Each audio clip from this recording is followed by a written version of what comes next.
Welcome to Real Talk with Real Estate Pros, where we bring you exclusive interviews with the real estate experts. We'll delve deep into their journey to success and learn how to go the extra mile to serve their clients' wants and needs. Let's dive in. Here's your host, John Money McKinley.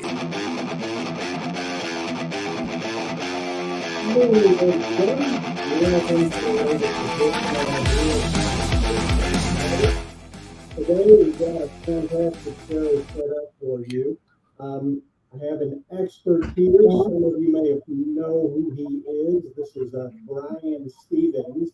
He's been doing for 15 years, going on 20 years now, the National Real Estate Post, which also actually started out as Think Big, Work Small. That's right. I mean, I'm dating myself, aren't I, Brian? Yeah, it's been a long time. A lifetime, really. Yeah. Brian has been expert. I mean, I call him a reporter of the real estate business, but Brian has always found a way to really dig into what's happening in our industry. And any of y'all that are listening that are involved in real estate know that real estate is a constantly changing scenario, constantly. And Brian's always been on the cutting edge and been able to really bring us a lot of great things. And Brian, with all that said, please say hello to everybody and kind of just let them know a little deeper who you are. Well, hello, everybody. My name is Brian Stevens. Like I said, I make silly videos about the real estate and lending space. I've been doing it for a better part of a couple of decades now. I come from a mortgage lending background, a brokering background, actually. Then moved over to independent mortgage banking. And in 2008, when everything went sideways, I started making videos. I would have been an early adopter with YouTube when YouTube first came out. So it was before social media and all that good stuff. And so that gave us an opportunity to really kind of catch wind across the country, as there weren't a whole bunch of people occupying the space at the time. And I like to think that over the past, close to 20 years now, that we've done a pretty good job trying to be stewards of the mortgage and real estate space and helping loan officers and real estate agents more so than brokerages and companies, but really boots on the ground real estate agents and mortgage loan officers, trying to be the voice for them and trying to help loan officers and real estate agents really kind of navigate the waters of what is turned into occasionally be very difficult waters to navigate. So I'd like to think that we're kind of helping along that path. And if we are and you follow us, that's super awesome. And if not, you should jump on board. Well, I really appreciate you having me on here today. And we're going to really dive into, there's been a lot of talk. I know some people have heard about it. Some people don't have a clue about it. But there was a lawsuit that happened, a massive lawsuit, as a matter of fact, that went against realtors as well as the National Association of Realtors. And back on, it was a 2-week trial that ended on October 31st. Jurors awarded plaintiffs $1.78 billion in damages because they were saying that the National Association of Realtors and two major brokerage firms, Keller Williams and Home Services America, were conspiring together to keep real estate commissions higher than they needed to be. And this lawsuit has really starting to spread across America right now. And that's the reason I want to have Brian on, because he really seems to be on the cutting edge of what is happening with this and some of the outcome that this could really bring to the real estate industry, from the real estate agents themselves to the brokerages. So Brian, please share some of your insights on what is going on.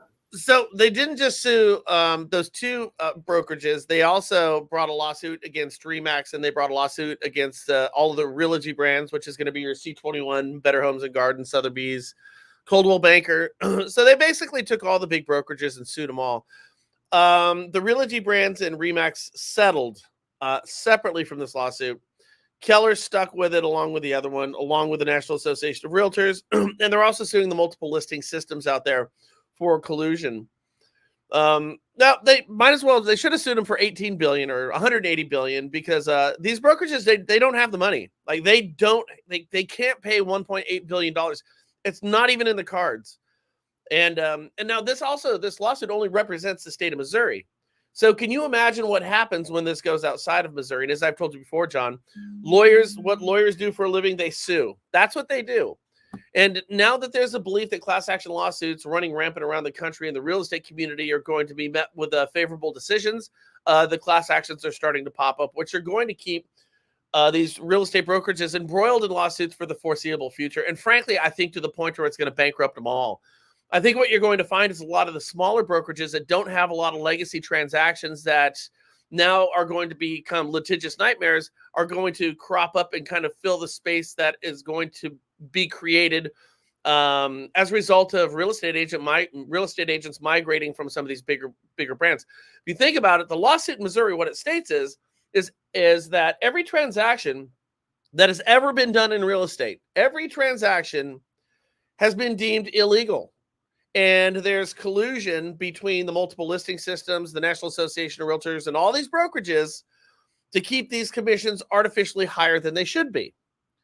Okay, so the idea is, and what they're alleging is that these real estate agents are keeping a 6% commission structure in place and have done so for decades, when with technology and looking at models around the world, should have gone down significantly, but they haven't because of collusion. All right, so the first problem is that real estate agents are not 6%. They're not 6% today. They weren't 6% yesterday. They're not going to be 6% tomorrow. In fact, if you look at commissions on real estate transactions, they fluctuate just like interest rates. They ebb and flow. They go up and down depending on what the market is. So, aren't they negotiable as well too? Isn't a real estate commission a negotiable agreement between the agent, the seller on the transaction? Is that not true?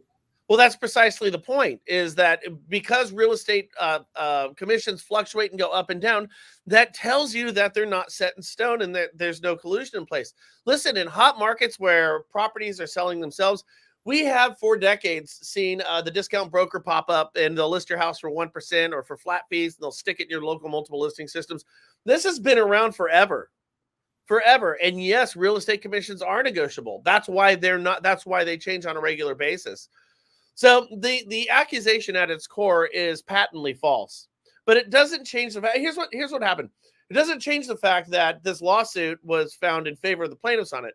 And I think what it really comes down to is I think it's an indictment on the real estate community as a whole. I think it is that a jury of your 12 peers looking at this whole thing and saying, you know what?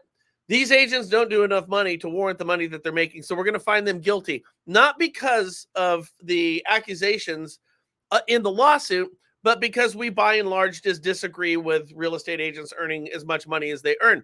When you look at real estate agents reputationally, it's very, very low as a profession. It's right down there next to ambulance chasing lawyers and, something else that's absolutely crazy. Yeah, and really what this is this is the real estate community and the National Association of Realtors doing a real piss poor job at letting people know what agents bring to the table. What they bring to the table is a real estate agent is going to, first of all, going to be the most affordable option that you have on the table for selling your house. That's the actual truth. Not only is there not collusion to keep these other commissions artificially high, they are more reasonably priced than what the alternative is. And the alternative is these fintech companies that are out there waiting in the wings to fill the void created by the vacuum of these lawsuits to go out there and charge your friends, your neighbors, your sphere of influence, people in your community higher fees than what real estate agents are charging. That's a fact. Further, when you work with a local real estate agent, these local real estate agents take those commissions and they get reinvested into their local community. Now, I live out here in outside of the Silicon Valley in California. It really doesn't matter for me. But when you start looking at, a lot of smaller communities around the country, they can ill afford to lose that wealth. So when you take an alternative to a real estate agent, like if you were to list with Zillow and they're coming back to the table, or list with Open Door and they're coming back to the table, or OfferPad, or if you list with any of these large fintech companies instead of a local real estate agent, those commissions, those tens of thousands of dollars, are then going to be taken back to the corporate headquarters, strip mining communities of all of that money that would then otherwise be recirculated to keep their wealth and to keep these communities financially stable and doing well. So these are the options that we have on the table when we're looking at real estate agents versus not real estate agents.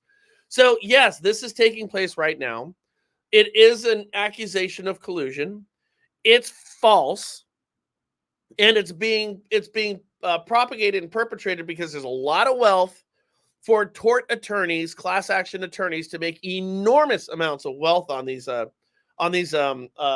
cases. But it's done very, very deliberately. And frankly, it's a shame and it's a sham.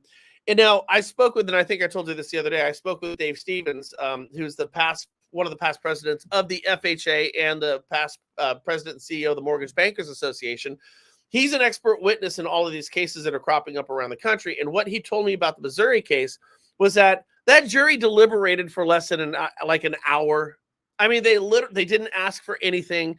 They went in, they slammed down a verdict on this thing, and they said, okay, you're guilty. Now that sets a precedence for all these other lawsuits that are cropping up around the country, which is going to spell the doom for the Keller Williams of the world.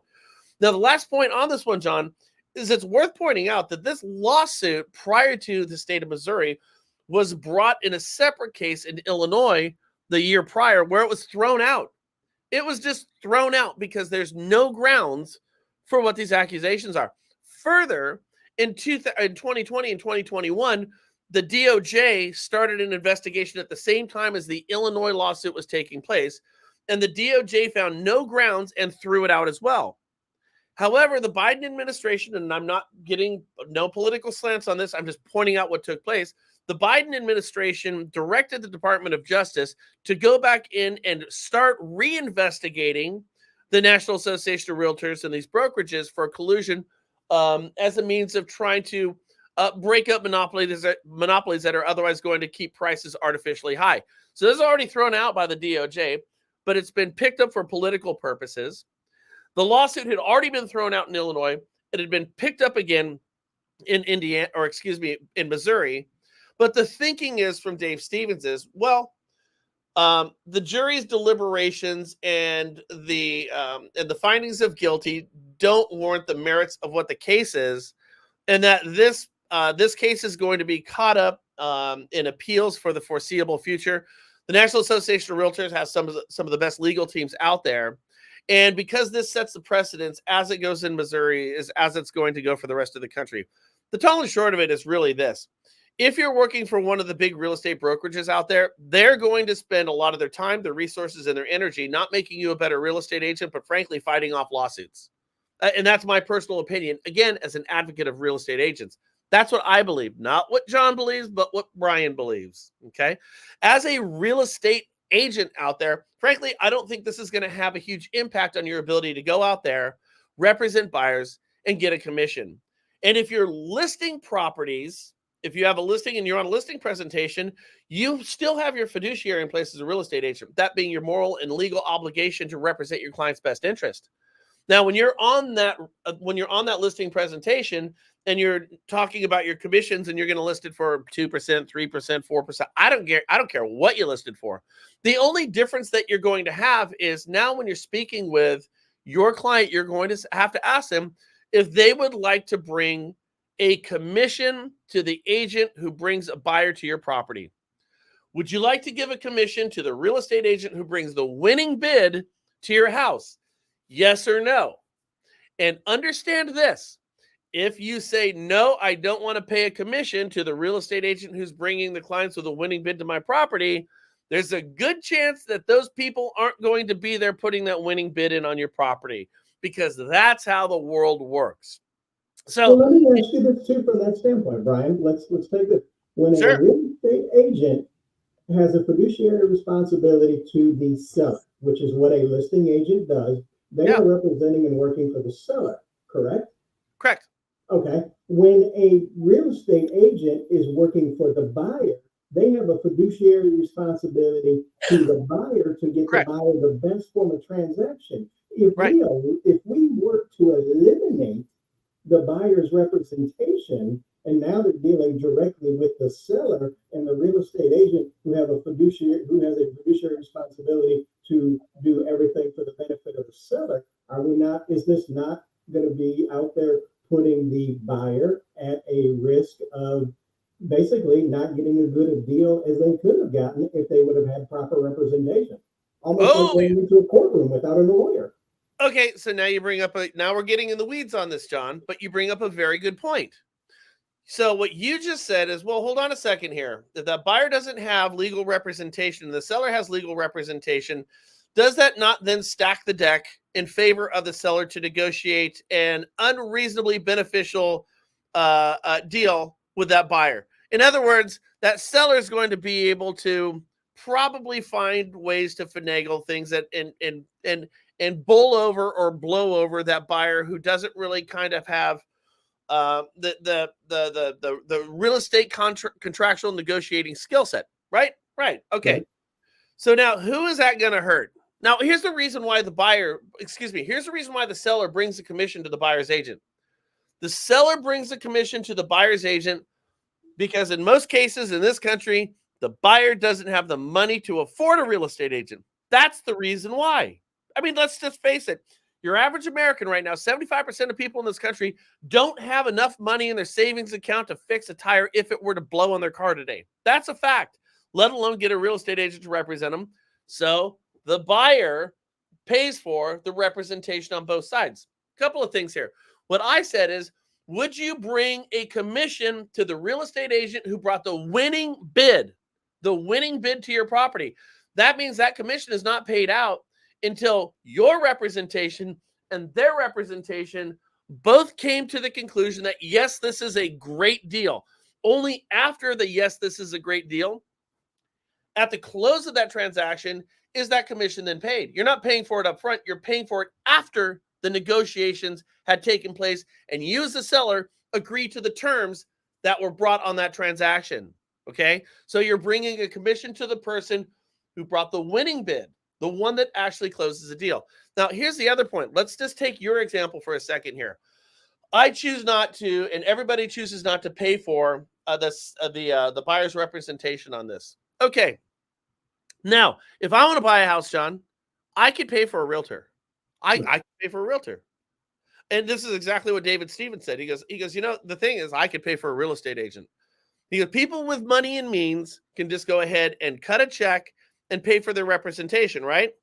Yep. Who can't pay for their representation? The average American.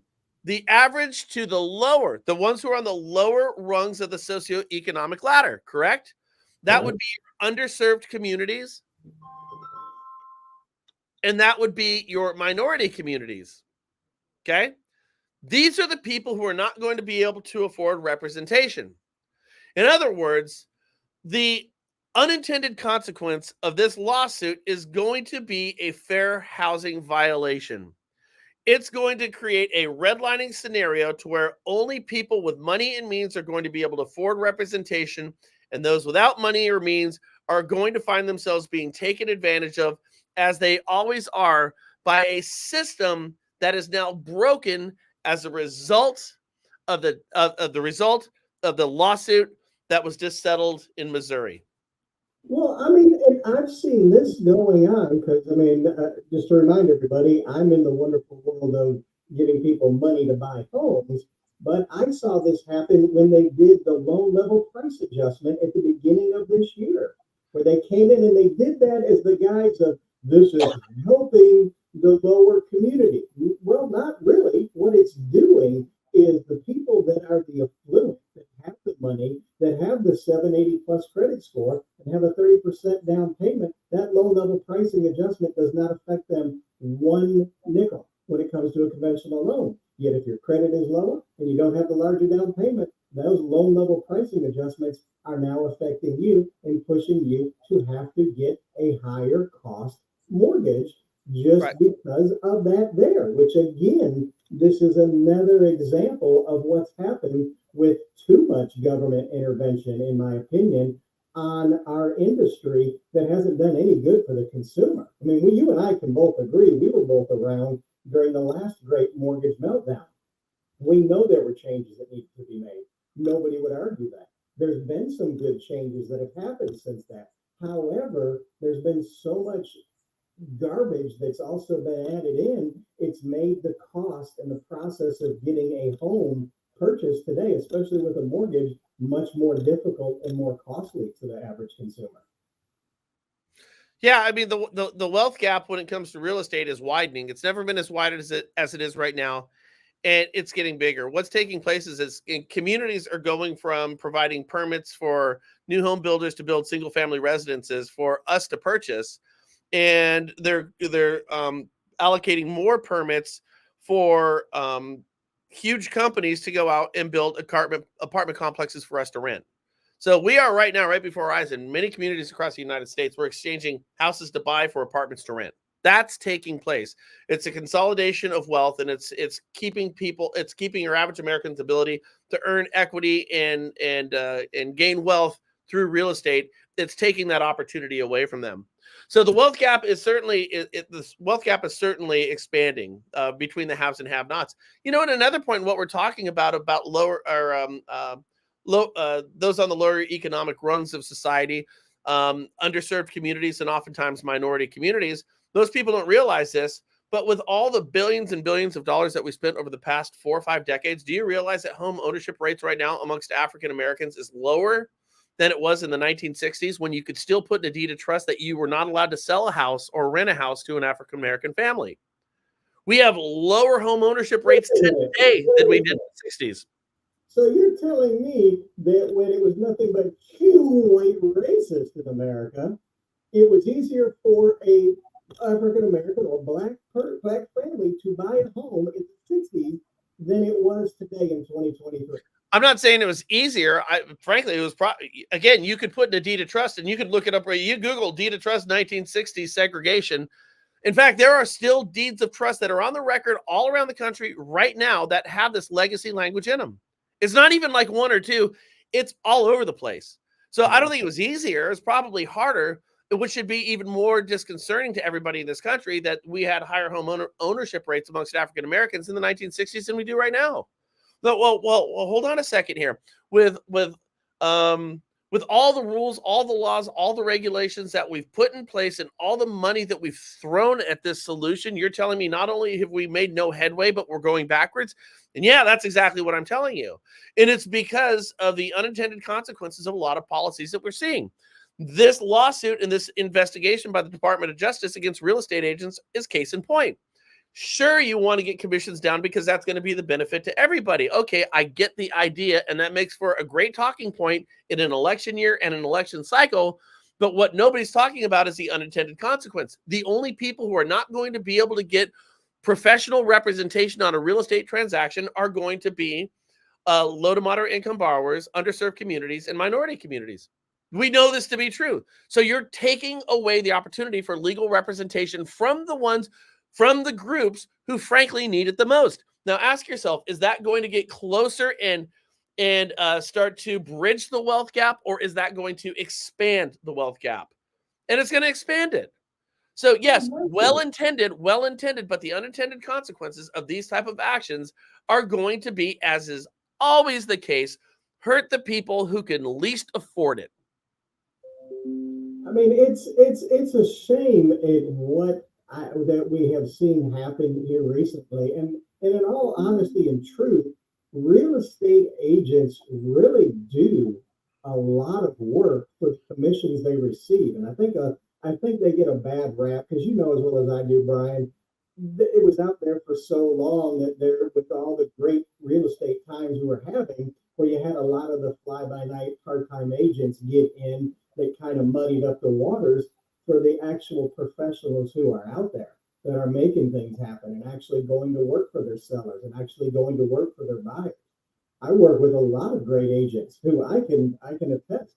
They go to work and they go above and beyond for their clients. You've seen the same thing where you're at, where agents that actually do the work. And then people forget they've got all the marketing they have to do. They've got the taxes they have to pay. They have the splits they have to pay with their brokers. They have the fees they have to pay just to have a license. And I think a lot of that, just like you said, they deliberated for less than an hour on this. That's insanity. It is. And you're right, there's a lot of half-baked real estate agents in the country that frankly need to be getting out of the industry, and they're doing it in droves right now. And that's probably a good thing. I mean, we need a culling of the herds in the real estate community, probably even the lending community as well. So got to get rid of the part-time agents so the full-time agents can do a better job, and I think reputationally elevate the industry as a whole. Of course, I think that needs to take place. However, I think it is incumbent upon the industry also to, one, kind of shape it up a little bit here. But I also think it's important not necessarily to toot your own horn, but I think if you're going to see NAR, who's sitting on billions of dollars, billions of dollars, I think that they should be running a national PR campaign right now, talking about the benefits of working with a real estate agent. Not these cute little fluffy, just ridiculous pieces that they put out that frankly don't do good for anybody. I think NAR should be going out there and putting out a campaign, and a campaign with the understanding that your representative group out there of real estate agents are under attack from forces that intend them harm, who intend to smear them reputationally so that they can take the place of real estate agents. This is what tech firms have done since the beginning of time. Again, we've had this conversation before. The first thing that YouTube did, or the first thing that happened with YouTube when Google bought them, is Google brought a lawsuit against YouTube and said, oh my God, you're not allowed to go out there and use copyrighted, you can't go ahead and download copyrighted material. And everyone's like, well, why would YouTube sue itself? Why would they do that? They did. Well, who's the competitor to YouTube right now? And the answer is nobody. So, in other words, what is it? Rockfin? Is it Rockfin? I think is the one of the big competitors right now. You said I think, because no, they're not a big competitor.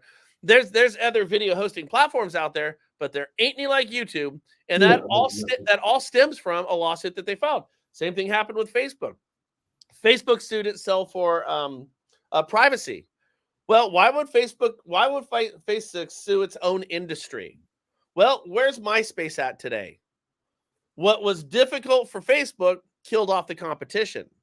And Facebook had the run of the mill when it came to social networking platforms for the better part of a decade, in part because of the lawsuit that they filed against themselves. Listen, this is what's taking place. And so what's happening right now, these fintech companies are going out there intentionally smearing the name of real estate agents so they can go in there and fill the void if they can find a way to get rid of real estate agents to where we collectively won't work with an agent, and we'll do it in favor of a technology firm where there's a built-in bias that technology firms always do things better, faster, and cheaper, which is absolutely not the case. But this is a smear campaign from the alternative to real estate agents. What NAR needs to be doing is they need to go out there with the understanding that their representative constituent real estate agents are under attack by these fintech firms, and go out there and spell out exactly what it is, the benefits of working with a real estate agent in lieu of what the alternatives are going to be. One, not having agents is a fair housing violation, which hurts underserved communities. Two, it keeps wealth in your community. Three, it's the most affordable option that's on a table. Four, think about this, guys. When you have work with a real estate agent, they have a legal and moral obligation to represent you. They do. John, you get a real estate agent, they have to legally represent your best interest above their best interest.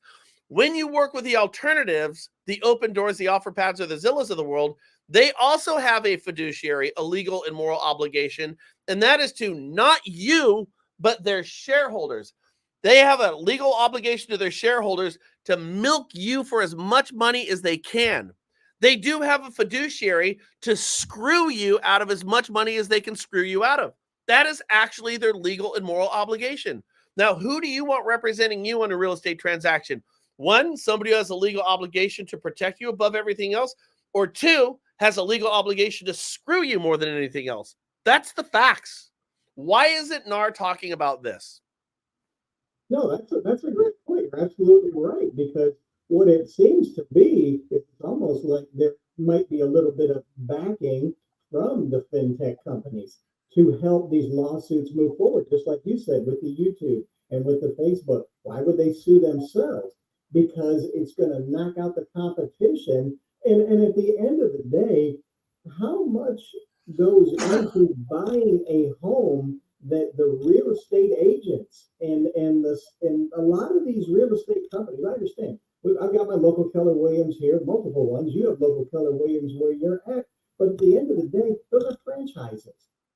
That's not, yes, it's attached to a big company, but it's a franchise. It's owned by people in that community who give back to the community. I promise you, I can drive up the road right now to the local Keller Williams here, and I bet you they got a toy drive going on, or if they haven't already done it yet, to help for the local communities, for the stuff they do. I get stuff from the agents I work with all the time about the stuff they do in the local communities. I've never gotten anything from the open doors. I've never gotten anything from the Redfins. I've never gotten anything from those big corporations. Just like YouTube's never sent anything and gone, hey, John Money McKinley, we'd love to let you know we're doing all this to help that. No, they're not there to help you. Just like you said, they're there to financially, they're obligated to legally to represent their shareholders and make more profits for their shareholders. And I'm so glad that you were able to come on and discuss this today and really give this information out with my audience today. And I want to encourage everyone, please take this show, share it with your friends, tell them to subscribe. Let's get this information out there, because the agents, we're seeing a culling of the herd right now, and which always happens when stuff gets turned upside down in the world of real estate. Brian and I both know back in 2008, tons of mortgage people got out of the business. And I was excited about that, because I remember I used to have to deal in 2006 and 7.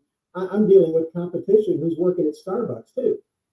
You know, how is that a professional person you're going to? But we are seeing what's left are the true, real estate agents that are left in this, that care about their communities, that care about their people, and want to help the community and not just feed a corporate beast. We got enough corporate beasts on every corner in town. Take a look around you. We've got to get the message out there to the people and let them know what's going on. And I mean, we really owe it to the people that we've worked with in this business for 20 plus years now to get out there and get that message. And I love what you're saying about NAR too.